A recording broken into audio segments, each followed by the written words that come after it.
cambio esta, quedan 2 minutos, por 2 minutos. Entonces, vamos a hacer 2 cosas grandes. Uno es fracturas abiertas y 2 es simetría de la cadera. Entonces,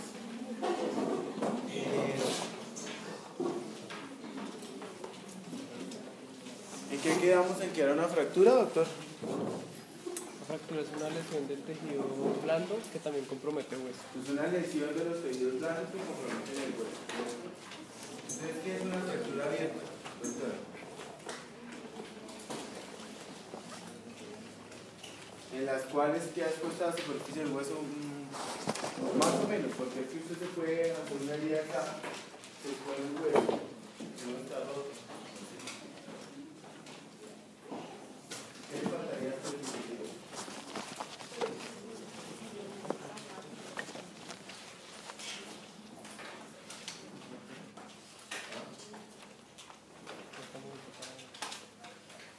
¿Qué le faltaría a su definición?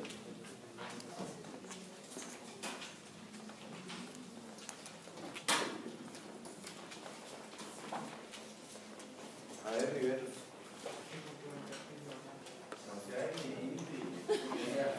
Tiene una fractura, una lesión de los tejidos blandos que compromete el hueso, ¿cierto? Y se supone que si es abierta hay una herida. Si hay una herida y hay una fractura, lo que es herida que tiene que estar en contacto o no con la fractura. Eso es lo que define una fractura abierta. Que el foco de fractura esté expuesto. Por eso se llaman fracturas expuestas. El foco de fractura, el foco. Si usted tiene una herida acá y se fractura acá, pues esa herida se fractura. ¿Sí o no? ¿Sí hablando de locura?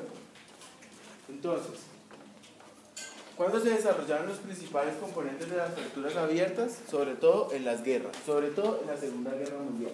¿Por qué? Porque pues, precisamente tocaba dar de forma oportuna solución al problema. En la Primera Guerra Mundial, lastimosamente, pues la gente ni sabía lavarse las manos. ¿Quién habló por primera vez de lavado de manos? Un señor, sí, estamos de acuerdo. Puedo decir una señora, es verdad, tiene 50% de la... Tiene el nombre de un realce anatómico de radio distal. Ahí está.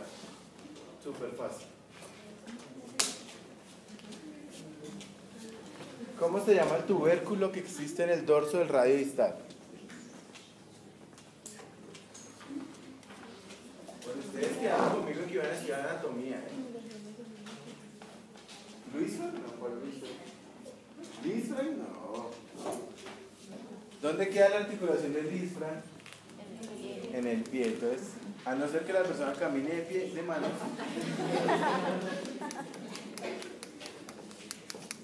Se llama el tubérculo de Lister, ¿no? Y Lister, pero sin la P, Lister, fue el que hizo las primeras descripciones de los lavados de manos. Entonces, después de la Primera Guerra Mundial, todo el mundo iba a morir. ¿Por qué? Pues porque lo amputaban, se desangraba, lo amputaban, se infectaba, bueno, lo que sea. En la Segunda Guerra Mundial y en la Guerra de Vietnam, entonces empezaron a trabajar. ¿Qué pasaría si cogían las fracturas, les echaban agua, las estabilizaban, les colocaban el tutor? Les agradezco por favor que en la lista de asistencia no coloquen una persona que no esté, ¿sí? Porque para mí no existe la persona que no está. Y yo ya los conté, acuérdense que les dije al principio cuántos estaban, más los que llegaron después. Entonces, por favor, no crean que le hacen un bien a su compañero colocándolo en la lista, porque es que, por las razones que sea, pues no llegó. Luego, no le están haciendo ningún bien. Entonces, bueno, a través de eso decidieron que iban a estabilizar las fracturas. Entonces empezaron a utilizar los tutores externos, que son los tornillos que quedan por fuera de la piel. Empezaron a manejar las amputaciones de forma pronta, y los pacientes empezaron a mejorar. Entonces hubo dos personajes que se llamaban Gustilo y Anderson. Gustilo y Anderson cogieron una serie de pacientes, más de 1000 pacientes, y los siguieron en el tiempo y describieron una clasificación, que ya veremos más adelante. ¿Cuál es la importancia y la urgencia? Porque las fracturas abiertas son urgencias en ortopedia. ¿Qué quedamos que era, cuáles eran las urgencias en ortopedia? Fracturas de cadera, no, fracturas de pelvis, fracturas inestables de pelvis, luxas y fracturas abiertas y bueno, infecciones y no, pues esas son infecciones. ¿Cuál otra?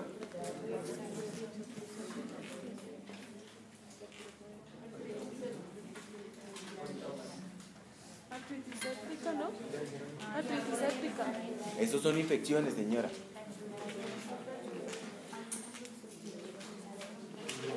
Síndrome compartimental. Por Dios, pero si lo vieron y todo, ¿no? ¿Ya no vieron eso? El síndrome compartimental dice un axioma en la ortopedia. El síndrome compartimental es una urgencia vital que de no tratarse de forma oportuna y temprana pone en riesgo no solo la extremidad sino la vida del paciente. Eso dice un axioma, de los pocos axiomas que hay en la ortopedia. ¿Es un axioma? ¿Y entonces? ¿Qué es un axioma? Una verdad que no necesita demostración. ¿Sí? Son muy pocos los axiomas que hay. ¿El resto son qué? Pues si no es un axioma, ¿qué es? Doctor. Bien, una meditación. Una hipótesis, un teorema, una teoría, una propuesta, una suposición, lo que quiera que cualquier llamar, pero algo que no se va demostrado hasta ese momento. O que necesita una validación continua. Luego entonces estos manes decidieron que, después de hacer su seguimiento, identificaron 6 cosas muy importantes dentro de las fracturas abiertas. Entonces, fracturas abiertas. Entonces, tenemos unos puntos importantes y unos puntos no tan importantes. Entonces, primero, ¿cuál creen ustedes que fue el primer hallazgo que ellos encontraron a la hora de describir las fracturas abiertas? En orden coherente con su definición propia. La lesión del tejido blando. La lesión de los tejidos blandos. Entonces, lo primero y más importante que hay que evaluar es cómo está el compromiso de los tejidos blandos. Por favor, les solicito muy amablemente que dejen de pensar como internistas a partir de este momento. ¿Sí? ¿Por qué les digo eso? No tengo nada en contra de la medicina interna ni nada, es un mal necesario. Pero, ¿sí? No quiero que me digan leve, blandito, suavecito, menos, más, no. Les dije que la ortopedia era totalmente objetiva. Al decir que es objetiva quiere decir que es reproducible en el tiempo y en las personas. O sea, si yo a alguno ahorita lo pateo y le fracturo su tibia, pues primero es reproducible en el mismo lo que estamos hablando, ¿cierto? Y segundo, vamos a poder describir de modo que un amigo que ustedes que esté en Japón, que usted le pregunte qué fractura es, usted le puedan decir esto es así, así, y él sepa a qué se está refiriendo. Entonces, no me hablen de cosas leves, moderadas y severas, si no tienen claro qué quiere decir ese leve, ese moderado y ese severo, ¿sí? Entonces, ¿cómo puede ser el compromiso de los tejidos blandos? Entonces, como todo, lo más fácil es describirlo en 3 puntos para tener una orientación más o menos clara, sobre todo porque la clasificación de las fracturas abiertas son 3. Entonces, ¿qué cree usted, doctor? ¿Cómo es su nombre? Lady Amiguis de Gustilo y Anderson. Entonces, Lady, usted le va a corregir a los señores Gustilo y Anderson. ¿Usted cómo clasificaría esa lesión de los tejidos blancos? Con palabras médicas.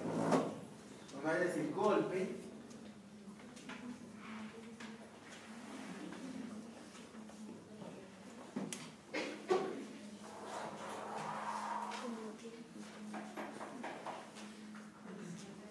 Estos son los días en los que uno quisiera tener. ¿Ustedes vieron alguna vez a Freddy Krueger? Eso sería una buena cosa para este momento. A ver, ¿cómo ustedes si se dan un porrazo, ¿cierto? Si alguien les da un golpe, un puño, si yo le hago a Riveros así, ¿sí? ¿Qué le pasa a él? No le luxe el hombro, ¿eh? Entonces, ¿qué le pasa a los tejidos blandos? Se magullan, no. Entonces, ¿cómo se llama médicamente cuando uno tiene un golpe en una estructura blanda que se edematiza? Contusión, gracias. Entonces, lo primero que hay es una contusión de los tejidos blandos, ¿cierto? ¿Por qué se produce una contusión? Con un edema de las fibras musculares. Entonces, lo primero que puede haber es un edema de las fibras musculares. Una contusión. El trauma de los tejidos blandos pues no es una competencia directa, pero pues sí es importante que lo sepan. También tiene una clasificación propia de la lesión, que se llama la clasificación de Cherny. Entonces, si ustedes quieren ser mucho más específicos, pues pueden utilizar la clasificación de Cherny. Pero para fines prácticos es importante que tengan esto claro. ¿Qué pasa si el golpe es mucho más duro? Entonces, esas fibras que están edematizadas, ¿qué pasa? Pues se rompen, ¿cierto? Luego tienen rupturas o parciales o totales de las fibras musculares. ¿Eso cómo se ve clínicamente? Claro, lo que está pasando realmente es que se rompen, ¿cierto? Hay una ruptura. ¿Eso clínicamente cómo se ve? Pues se ve como hematoma, equimosis y un dolor severo a la palpación, ¿cierto? Hay un gran morado que está muy hinchado y que está muy adolorido. Obviamente, ojo que no estamos hablando de la herida, de la lesión de la piel, simplemente estamos hablando de todo lo que está pasando alrededor de esa fractura. Y ya que es el extremo, ya que es lo peor que puede pasar, ¿qué es lo más severo que se va a ver afectado? ¿Los qué? Sí, pero ¿qué es lo que le da vida al hueso? El periósteo. Entonces, los daños más severos son unas rupturas musculares extensas con daño del periósteo. Con daño del periósteo. ¿Listo? Entonces, acá tenemos el compromiso de los tejidos blandos. ¿Qué es lo siguiente? ¿Qué es lo siguiente que es importante de considerar? Que va en relación directa con esta lesión de los tejidos blandos. Doctora, ¿usted qué cree? ¿Cómo es su nombre? Paloma. Paloma. ¿Usted qué cree? ¿Usted de dónde es? De acá. ¿De acá, Chile? Bogotá. Ah, no, Bogotá. ¿O nació en la sabana? Bueno, Paloma, ¿usted qué cree que es lo siguiente que hay que considerar en ese orden de coherencia que estamos viendo de las fracturas? Si usted tiene un golpe, ¿sí? Si yo llego y le doy un golpe a este man, así, ¿cómo es su nombre? Uy, no, pues este man es como flaco, pero bueno. Si yo le doy un golpe ahí, usted ya consideró lo que está pasándole acá, en el músculo, ¿sí? Pero ¿qué es esto que yo estoy haciendo? ¿Qué tiene que tener en cuenta de ese golpe? Es lo mismo si yo le hago así, ¿sí? Que si le hago así. La energía del trauma. Entonces, la energía del trauma comprometido para producir esta fractura. Entonces, la energía del trauma. Entonces, lo mismo. La energía uno puede hablarla como una energía alta, baja o media. ¿Eso de qué depende? Eso depende del tipo de energía. Obviamente, ¿cuál es la energía que se mide con respecto al movimiento? La energía cinética. ¿Cómo se calcula la energía cinética? Masa por velocidad al cuadrado sobre 2, ¿cierto? Muy bien. Entonces, la energía cinética ustedes tienen que mirarla con respecto a ¿qué? Pues a las medidas de la energía cinética. ¿Cómo se mide la energía? En joules, ¿cierto? Entonces, vamos a considerar la energía baja cuando es menos de 1000 joules comprometidos en el trauma, la energía media de 1000 a 5000 joules y la energía alta mayor a 5000 joules. Entonces, ¿eso cómo se reproduce en la vida real? Pues se reproduce en la investigación que ustedes hacen del mecanismo del trauma. Obviamente no se van a llevar al paciente, lo vamos a poner en una cámara de estudio y vamos a reproducir el mecanismo del trauma, vamos a poner 1000 joules a ver si se produce la fractura. No. ¿Sí? Pero pues si ustedes tienen un paciente que es variazonso y está armando un mueble en la casa de home center,